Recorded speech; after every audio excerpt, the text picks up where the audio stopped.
Ya, nama saya Eko Sujatmo, saya di sini sebagai sekretariat di Wihara Karangjati.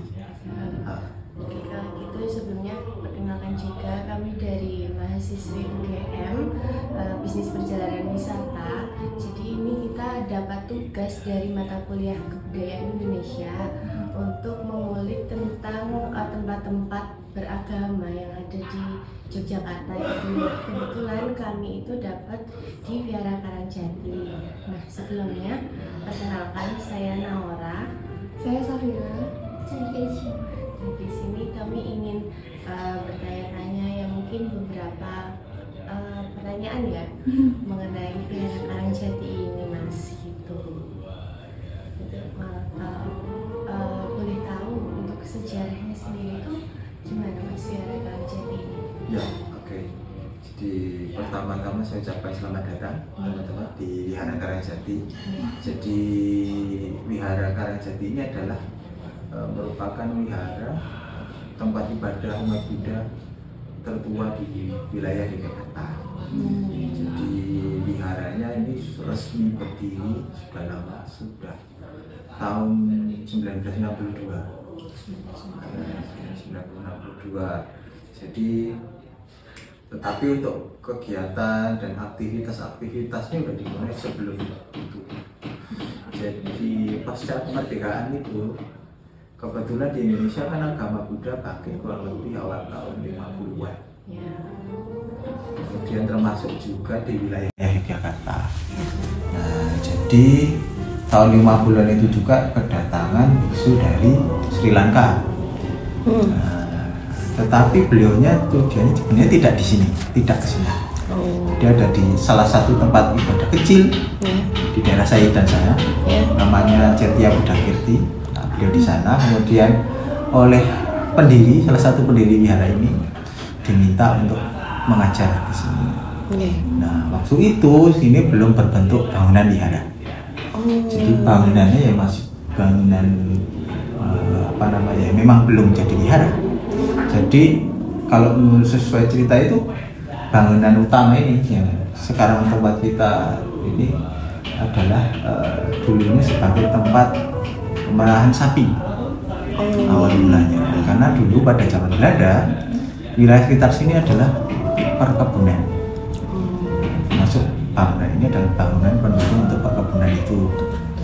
Nah, kemudian oleh pemilik lahan waktu itu kebetulan beliau namanya adalah Romo Amung Prajarto, akan digunakan untuk kepentingan pengajaran agama Buddha. Maka ketika biksu dari Sri Lanka itu datang ke Yogyakarta, kemudian diundanglah ke sini. Disulaplah bangunan yang semulanya tempat pemeliharaan sapi ini menjadi tempat untuk pengajaran agama Buddha.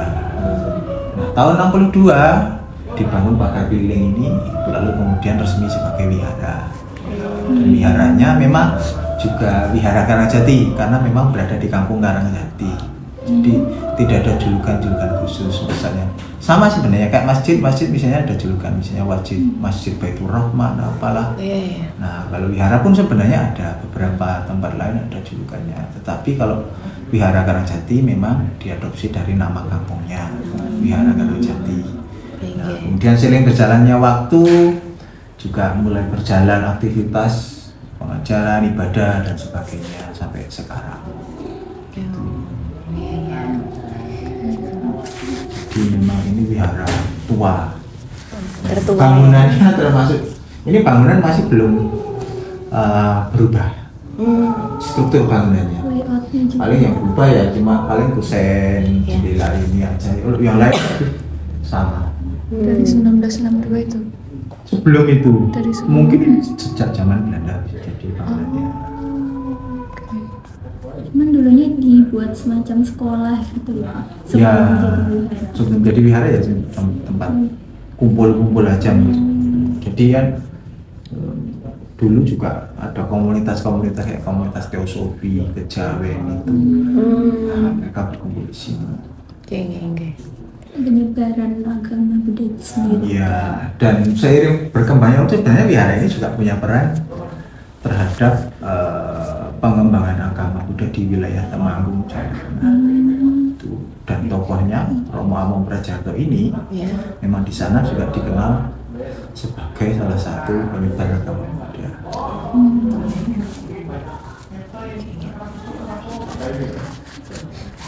Kalau untuk kegiatannya sendiri di Vihara Karangjati ini, kegiatannya apa saja Mas, dan apakah itu bisa diikuti oleh pengunjung umum mungkin atau hanya untuk kalangan internal saja? Jadi kalau di sini kegiatannya itu yang rutin setiap minggunya itu kalau setiap ibadahnya itu di hari Rabu malam jam 7. Kemudian untuk kegiatan lainnya adalah meditasi.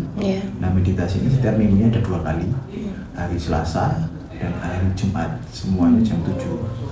Nah, itu yang meditasi ini memang dibuka untuk umum. Jadi untuk semua orang dari berbagai latar belakang boleh datang. Dan sampai sekarang setiap penyelenggaraan kisaran 20-30 orang. Oh, setiap hari, setiap Selasa Jumat itu. Waktunya ini Jam 7 malam. Itu meditasinya memang instrukturnya dari wihara, disiapkan dari kami. Tapi memang kemasannya memang kita upayakan supaya semua orang bisa menerima. Artinya meskipun meditasi itu identik mungkin dengan agama Buddha saja, tetapi kita kenalkan supaya umum bisa menerima, umum juga bisa tahu manfaatnya gitu. untuk refleksi. Ya, dan sekarang kita upayakan juga program meditasinya itu sebagai sarana untuk membantu teman-teman yang punya memang gangguan mental. Gitu. Untuk meditasinya. Jadi setelah meditasi pun ada layanan konsultasi. Kalau momen-momen tertentu kadang ada psikolog kita gitu. Konsultasi itu juga untuk umum. Untuk umum juga. Biasanya informasi kayak psikolog gitu-gitu dipublikasikan. Biasanya dipublikasi lewat Instagram. Instagram Vihara Karangjati. Terus kegiatan lain adalah hari Minggu itu untuk anak-anak dan remaja.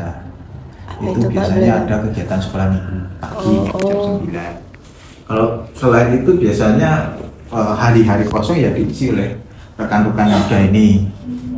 Kebetulan kan mereka juga ada kegiatan-kegiatan, entah itu diskusi, entah itu olahraga bersama itu ada.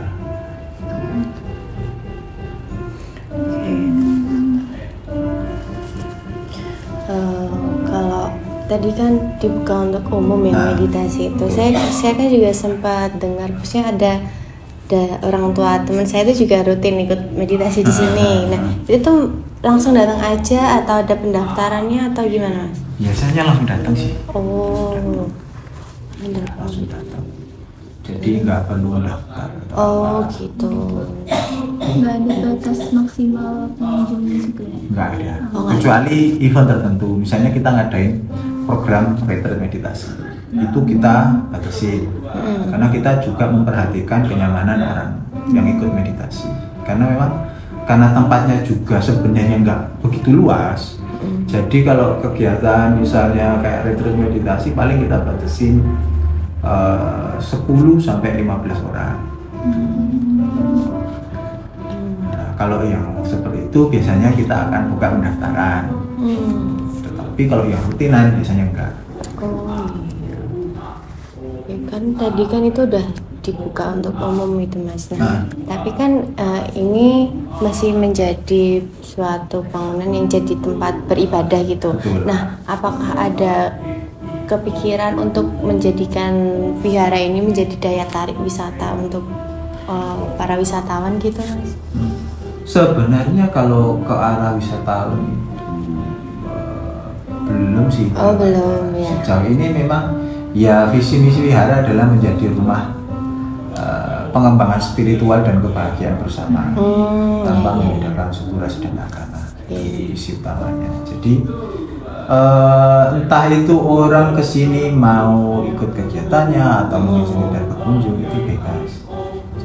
Selama masih gerbang itu buka ya berarti boleh masuk. Itu aja. Dan ke depan ke depan ya paling ya sekedar untuk pengembangan kegiatan-kegiatan itulah. Oh iya iya. Artinya kita bisa lebih memberikan manfaat untuk orang banyak lagi gitu aja. Oh, berarti kan kalau kayak gitu itu maksudnya kan ada beberapa masjid itu yang dijadikan sebagai wisata religi. Itu kan ada yang bekerja sama biro juga. Kalau ini berarti tidak ada bekerja sama dengan biro Nggak jalan. ada sih. Oh, Nggak ada. Cuma kadang kalau momen-momen kayak Waisak itu Ya. memang kadang ada biro-biro yang membawa wisatawan.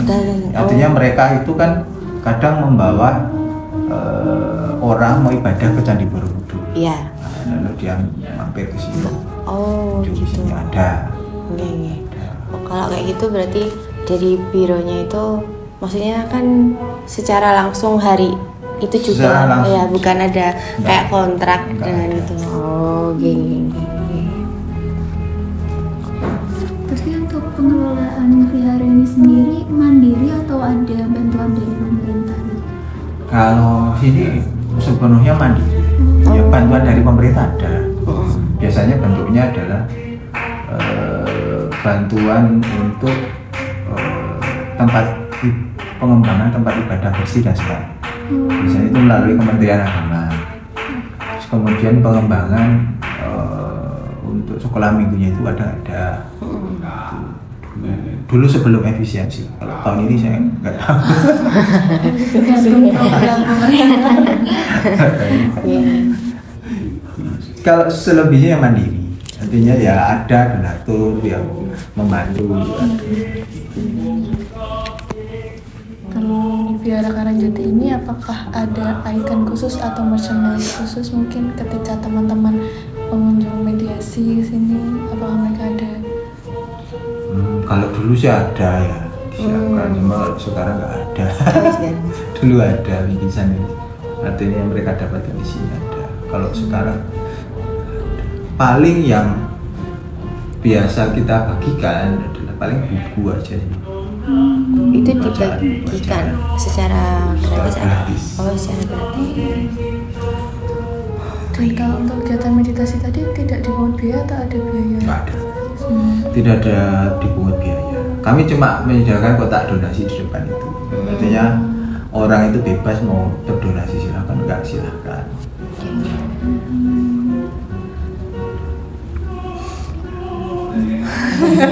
Oh, terus saya mau tanya tentang kan tadi udah ada meditasi untuk umum ya Mas. Itu kan tentunya Vihara Karangjati ini punya fasilitas Ya, yang fasilitas ditawarkan. pendukungnya ya kalau di wihara ya paling pertama depan itu ada tempat parkir.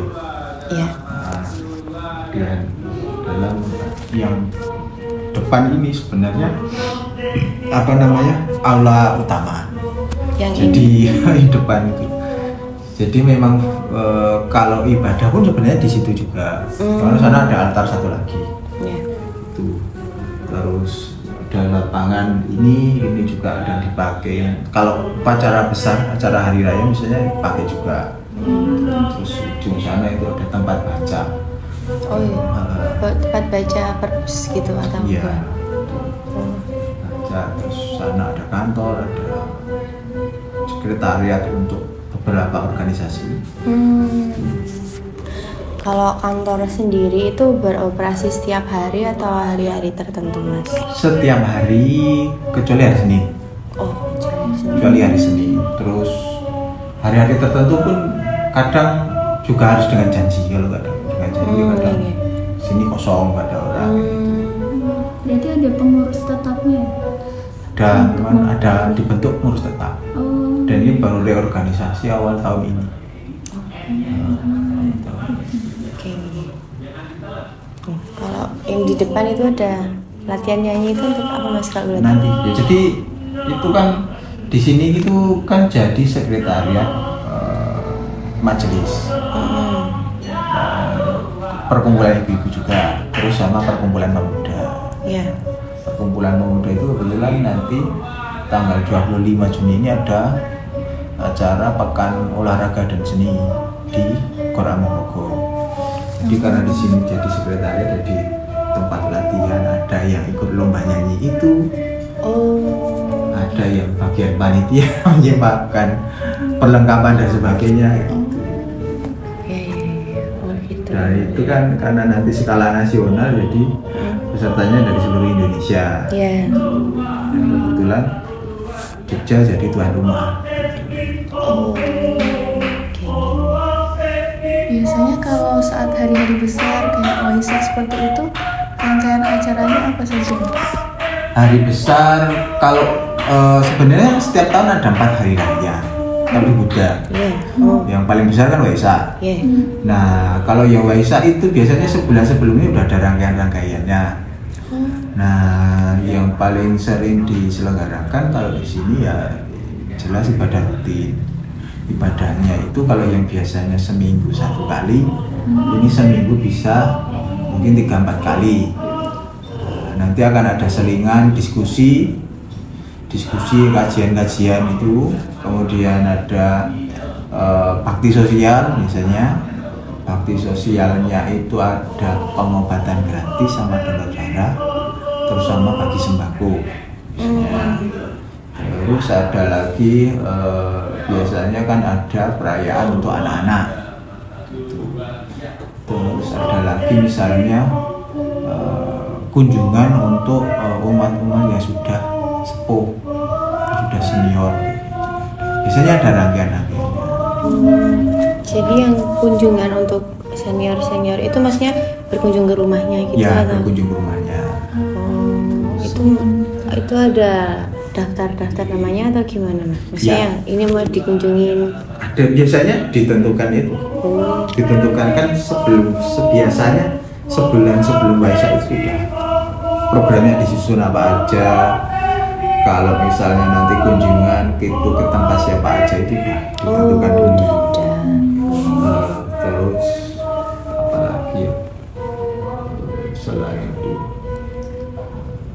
ada juga misalnya pelatihan pembacaan kitab suci itu ada selama 1 bulan ini. Terus kalau yang hari raya lainnya sih ya biasanya cuma sekedar ibadah saja.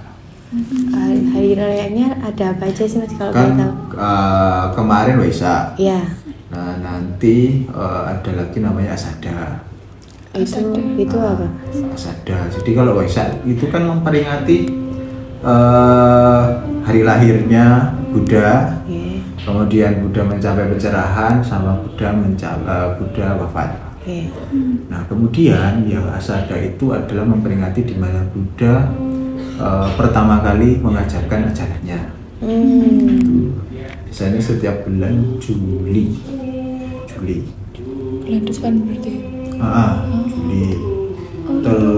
Patokannya bukan kalender umum, ada Bukan. kalender sendiri. Ada kalender sendiri. Iya. Ada kalender sendiri. Nah itu biasanya hilalnya udah ditentukan duluan. Artinya bulan purnamanya. Biasanya itu aja bulan purnama. Jadi periode perayaannya dari bulan purnama pertama nanti ketemu bulan purnama berikutnya. Terus nanti bulan November ada Hari Raya Katina. Hari Raya Katina itu biasanya diperingati ketika para biksu selesai melaksanakan retret musim hujan. Nah itu biasanya hari di mana para umat mereka akan melaksanakan syukuran dengan mempersembahkan makanan, batu-batan, pakaian kepada para biksu. Terus kemudian di bulan Februari ada namanya Magha Puja. Magha Puja itu diperingati sebagai hari pertama Buddha mengajarkan aturan-aturan bagi para biksu. Yang ditujukan pada waktu itu kepada kurang lebih 1.250 biksu yang berkumpul secara serentak tanpa undangan dan tanpa janjian. Itu di Bulan Februari. Dan semua kegiatannya di sini atau misal ada beberapa kegiatan yang tergabung dengan wihara yang lain seperti itu. Nah, kalau Waisak biasanya sih kita ada gabungan juga. Nah, kemarin kita baru saja gabungan, kita menyelenggarakan Festival Waisak Jogja di Ambalukmo selama 2 hari, tanggal 7 sampai 8 Juni kemarin. Nah itu kita buat acara rangkaian, konsepnya festival, dan itu terbuka untuk umum. Jadi ada acara untuk anak-anak, ada talk show kesehatan mental juga, ada juga lomba menari untuk umum. Biasanya yang paling meriah ya pasti Waisak. Kalau di luar itu ya biasa. Oh, tapi berarti ada kegiatan lain ya, event yang dibuka buat umum selain Ada. biasanya apa? Ya itu paling perayaan Waisak itu festival. Kemarin kita ngadain festival itu, kita buka untuk umum. Yang rutin kayak bisa dibilang event tahunan gitu?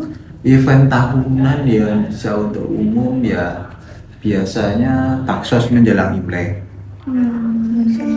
Itu kita tujukan untuk umum. Terus ada lagi biasanya ada acara syukuran saat hari ulang tahun Kabupaten Sleman. Itu umum juga, biasanya dihadiri kalau nggak bupati ya wakil bupati Sleman. Saya penasaran yang baksosnya itu, maksudnya yang dari pihak viharanya itu mutar membagikan sembako atau orang-orang datang ambil sembako? Ya ada 2 macam. Ada yang dari pihak kita muter, ada yang memang orangnya datang ke sini. Oh iya. Jadi momen-momen tetap kayak misalnya pengobatan gratis donor darah ya orangnya ke sini. Tapi kalau yang saat Imlek itu memang kita muter cari orangnya. Jadi ada beberapa orang-orang Tionghoa di Yogyakarta itu memang karena mereka sudah sepuh sekali, punya keterbatasan, jadi ya kita yang harus jemput bulan nyari di kampung-kampung. Kalau donor darah itu berarti kerja sama PMI ya? Ya, biasanya dengan PMI Kota Yogyakarta. Biasanya sama Karang Taruna sini. Karang Taruna Karangjati. Nah, ya tiap hari raya pun sebenarnya kita juga kerjasama dengan warga sekitar, terutama untuk membantu keamanan. Kerjasama dengan warga sekitar.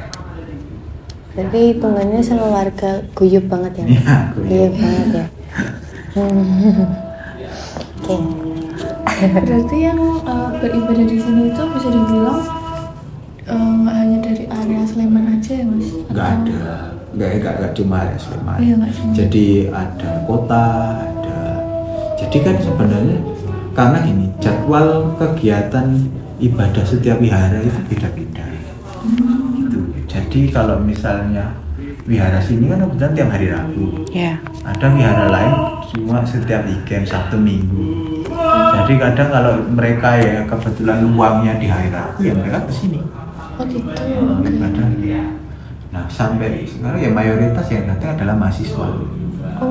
Mahasiswa. Karena hari Rabu mungkin. Ya. Oh, yang terus kebetulan kan kayak mahasiswa kayak ya meskipun mereka punya fasilitas sendiri, tapi ya memang pasti banyak di sini, sering di sini. Nyamannya, biasanya nyamannya di sini. Kalau teman-teman pemuda ini berarti bisa dibilang campuran juga ya Mas? Maksudnya Campuran. ada dari mahasiswa, ada Campuran dari mahasiswa, karyawan, macam-macam.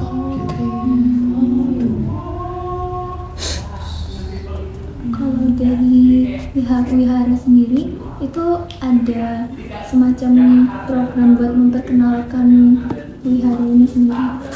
Program paling kalau kita misalnya tahun kemarin kita kebetulan waktu itu diundang teman-teman Husdurian, mereka punya acara pasar rakyat itu. Jadi kita biasanya melalui kegiatan lintas iman itu. Kegiatan apa? Lintas iman. Oh, lintas iman.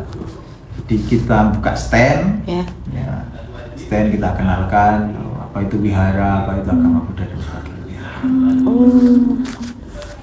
Menarik, Di sini menarik. juga aktif di komunitas iman dan beberapa kali memang sering dijadikan tujuan teman-teman lintas iman untuk berkegiatan, misalnya buka bersama atau diskusi apa ya di sini. Kok bisa nih? Berarti itu salah satu cara membangun hubungan dengan agama Ya, lain gitu membangun ya. hubungan agama lain. Terus ya itu memperkenalkan juga apa umat Buddha, wiharanya juga. Oke.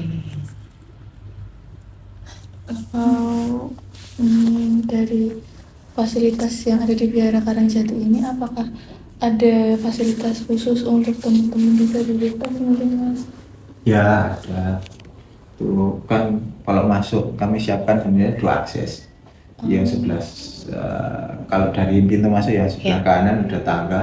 Oh, yang Nah, ini sebelah kiri itu bisa untuk kursi roda. Kursi roda, ya. Teman-teman disabilitas bisa lewat yang bagian situ juga. Terus ada juga tersedia kursi roda. Terus akses masuk sini juga memang tidak bikin tangga lah, ya udah ya teman-teman yang disabilitas bisa masuk. Oke. Dan ibadahnya pun meskipun pakai karpet, kalau mereka yang punya kendala nggak bisa duduk bersila, ya kami siapkan kursi juga. Artinya tetap bisa ibadah dengan duduk di kursi. Oke. Ya. Lanjut. Menilik yang tadi kegiatan meditasi bagi pengunjung umum ya Mas. Ah.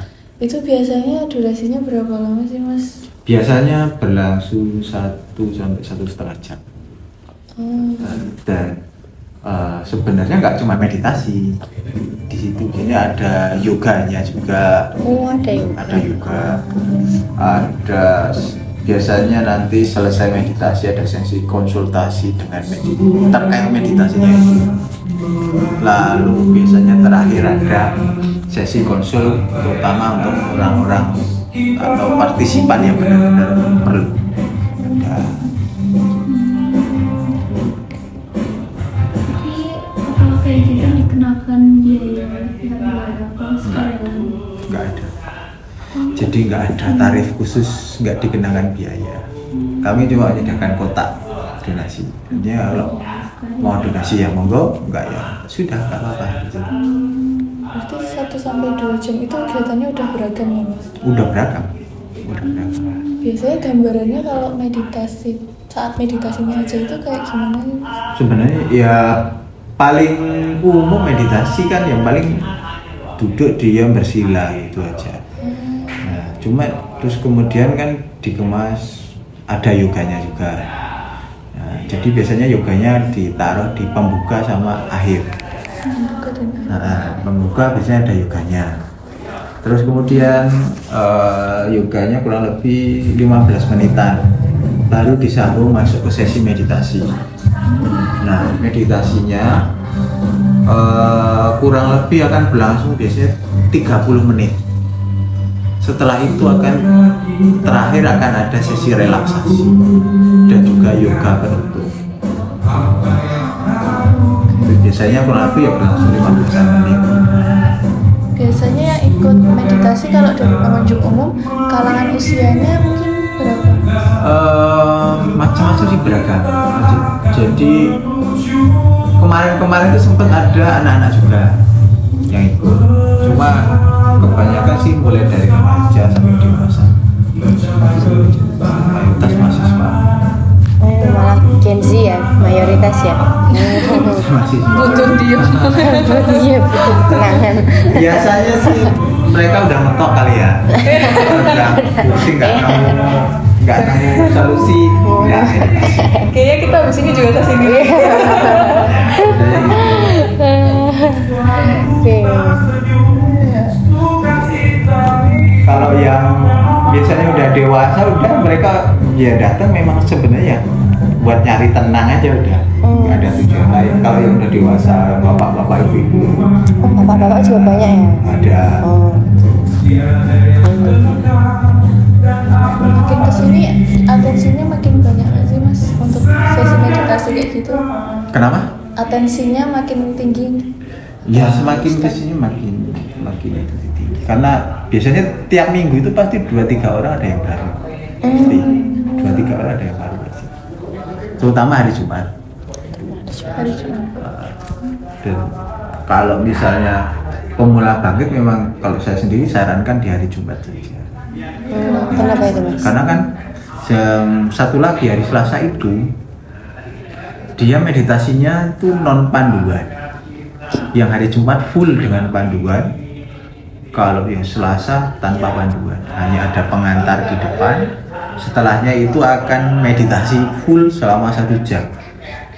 Meditasi yang diam itu. Diam 1 jam. Dan ini ya dianjurkan untuk orang yang sudah sering meditasi. Oh, maksudnya ada panduan tuh diajarin caranya meditasi gitu atau gimana? Oh. Panduannya kalau yang Jumat itu full, artinya dari awal sampai akhir itu ada panduannya. Oh. Tapi kalau hari Selasa nggak ada. Oh iya. Soalnya meditasi kan susah ya Mas, maksudnya untuk fokus itu. Sebenarnya mudah karena cuma itu diam. Tapi kan harus kosong katanya pikirannya. Enggak kosong. Oh nggak kosong. Susahnya adalah Fokus untuk mengontrol pikiran kita itu yang susah. Jadi diajarin ya. Meskipun cuma sekedar duduk diam, memejamkan mata, tapi kan ya dihadapin ya sebenarnya dirinya sendiri. Nah itu yang susah. Kalau meditasi kayak gitu biasanya ada dress code khusus nggak sih Mas? Nggak ada, yang penting itu datang pakaian sopan, nyaman, dan intinya ya sopan ya karena di tempat ibadah ya tentu pakaian tertutup, bukan celana panjang. Walaupun kepepetnya ini lupa bawa celana pendek, sini kami sediakan sarung. Oh ada sarung. Berarti meditasi tadi kan difokuskan gangguan mental juga. Itu biasanya dikaitkan sama ajaran-ajaran itu biasanya seperti apa? Kan menarik ya kalau bisa sambil mengenal. Ya paling pendekatannya sih lebih ke arah gimana sih supaya orang itu bisa lebih fokus ke dirinya sendiri. Karena meditasi sebenarnya supaya kita itu bisa untuk selalu sadar ya terhadap dirinya sendiri. Kebanyakan kan orang menderita karena mereka banyak cemas akan masa depannya, khawatir akan masa depannya, terlalu banyak merenungi masa lalu, terlalu banyak mencemasi masa lalu. Ya tujuannya sebenarnya supaya orang itu bisa hidup sadar untuk saat ini, menyadari saat ini terhadap segala apapun yang terjadi. Ya kalau dikaji dalam lagi ya macam-macam. Menarik ya.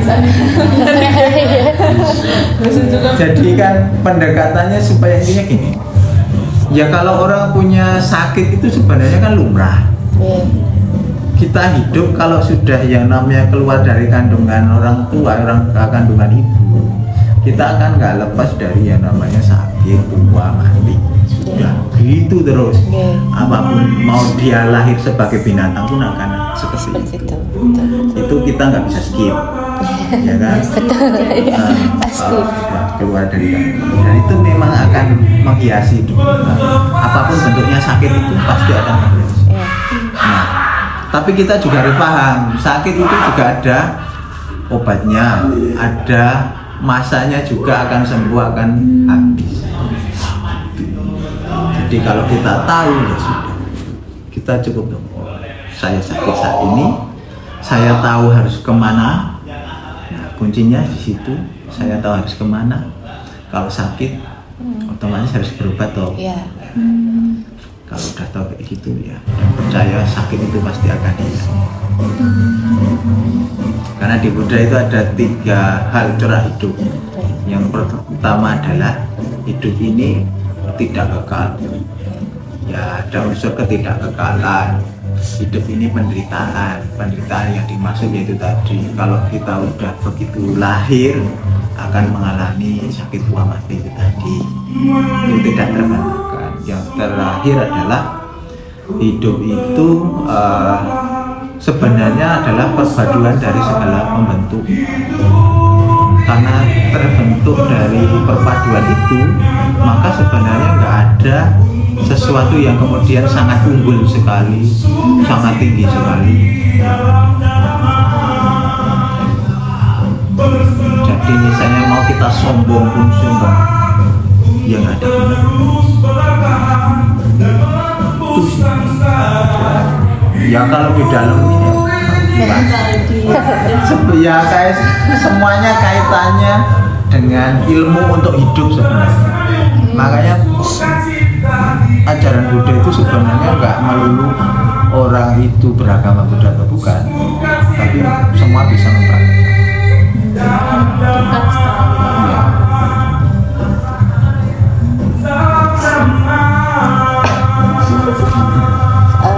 Saya pengen tahu, maksudnya ini kan kesekretariatan ya ini. Nah, itu ada nggak sih Mas tantangannya? Tantangan nggak ada sih ya. Oh nggak ada lancar ya. Lancar. Yang paling kesulitan itu kalau memang biasanya lagi banyak kegiatan aja sih. Kadang ngatur waktunya juga luar biasa, ekstra itu aja. Selebihnya sih nggak ada kesulitan tertentu. Kalau ibadah sendiri itu pernah nggak sih Mas atau memang ada rutin ibadah ke Borobudur seperti itu atau? Ada sih, momen tertentu ada ke Borobudur. Nanti bulan depan itu yang Hari Raya Sada itu ada ke Borobudur. Dan itu untuk pengurus aja atau Seluruh umat biasanya. seluruh umat? Tapi dari panitia sana biasanya kan dikasih kuota. Oh ada Itu kuotanya. ada kuota dari sananya. Jadi kalau Waisak sini mengadakan sendiri. Tapi untuk Hari Raya Sada setelah Waisaknya baru kita ke Borobudur. Berarti semuanya itu satu wilayah Jateng Jogja aja atau? Kebetulan itu kan acaranya skala nasional juga, punya seluruh Indonesia. Tapi biasanya acara seperti itu karena memang letaknya di Jateng, biasanya akan ada kuota khusus untuk Jateng DIY. Gitu. Ramai banget berarti ya Mas? Ramai. Kebetulan tahun ini jumlahnya meningkat lagi dengan dengaran. Kalau tahun kemarin kisaran 8.000 orang, tahun ini kemungkinan akan ada 10.000 sampai 12.000 orang. Banyak ya. Jadi kami yang muda-muda terutama itu setelah event yang kita siapkan depan ini, kita paling cuma berjarak 4 hari. Habis itu kita harus backup membantu yang di Borobudur untuk ngurusin acara ini. Sibuk ya Mas? Ya, dan kita gila-gila.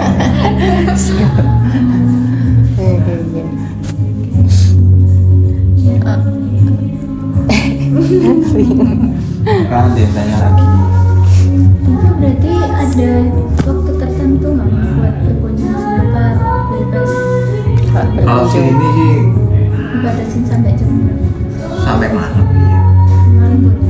Pokoknya selama gerbang itu buka berarti boleh masuk. Biasanya malam ditutup jam 11:30 malam.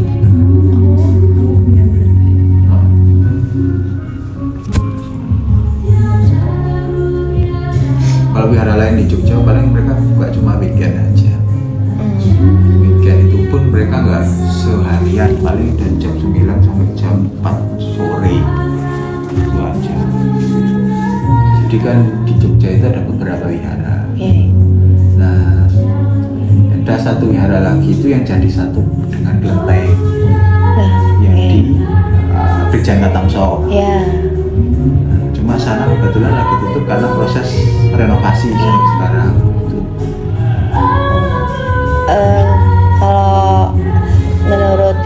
orang awam itu kan banyak orang yang salah persepsi tentang vihara dan kelenteng. Nah, itu kalau dari masnya yang pengurus vihara sendiri sebenarnya apa sih yang ada ciri khas khusus kalau ini tuh vihara yang membedakan vihara dengan kelenteng, selain kalau kelenteng kan untuk Konghucu kalau nggak salah. Ya.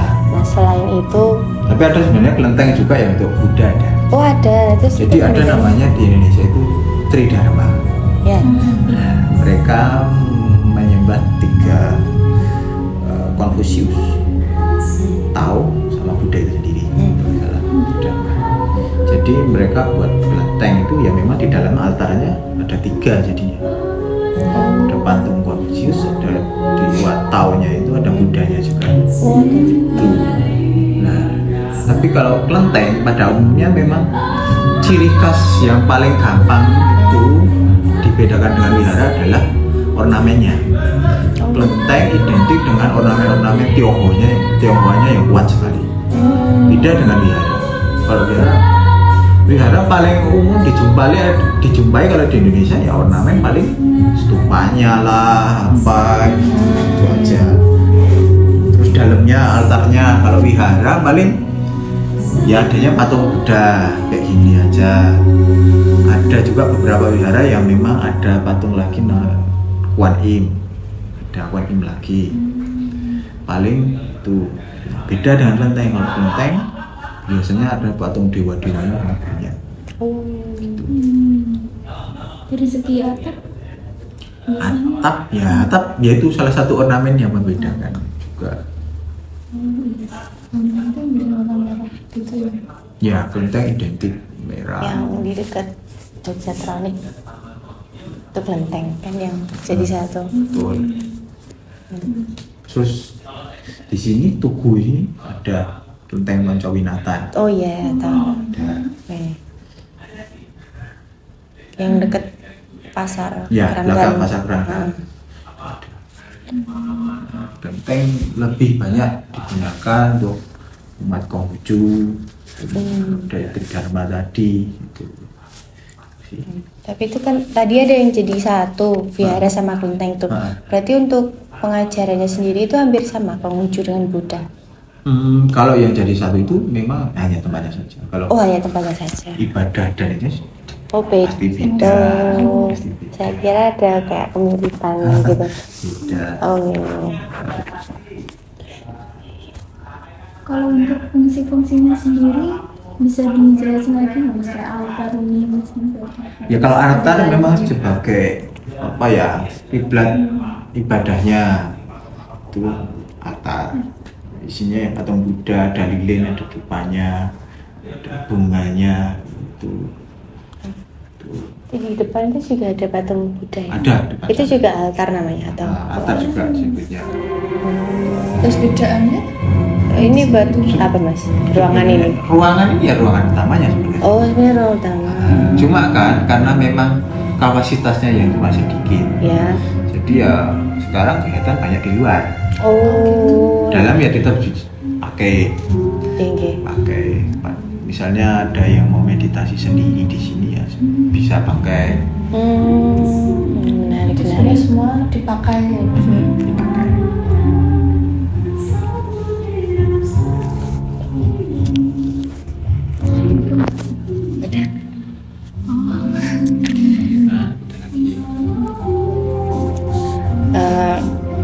Pertanyaan dari kami udah cukup banget sih mas. Udah cukup banyak, udah mengambil waktu masnya juga. Jadi mungkin itu aja, sekian pertanyaan dari kami. Kami minta maaf kalau ada salah kata-kata, kekurangan. Ya kan kami masih awam tentang Buddha gitu loh mas. Terima kasih juga sudah berkunjung di Wihara Karangjati. Ya, Wihara Karangjati mewah, mepet sawah. Jadi ya memang karena kondisinya begini, terus lagi ada persiapan event juga ya, lagi kredit sekali. Kebetulan dapat insight baru juga. Iya, dapat. Iya. Jadi ada beberapa kegiatan yang ternyata bisa diikuti sama diikuti, kita. Iya. Nanti pun rencana itu ke depan mau ada terapi longevitologi. Apa itu? terapi kesehatan. Bisa dilihat Terapi di ya itu bisa untuk umum juga. Oh, menarik banget. Rencana sih mau diadain setiap Jumat juga, setiap Jumat sore. Sebelum meditasi. Oh, rutin. Ya akan dirutinkan. Mungkin besok tiba-tiba Jumat 3 orang ini Datang ke sini. Nggak apa-apa, datang aja. Tuh dekat juga kan. Iya, benar.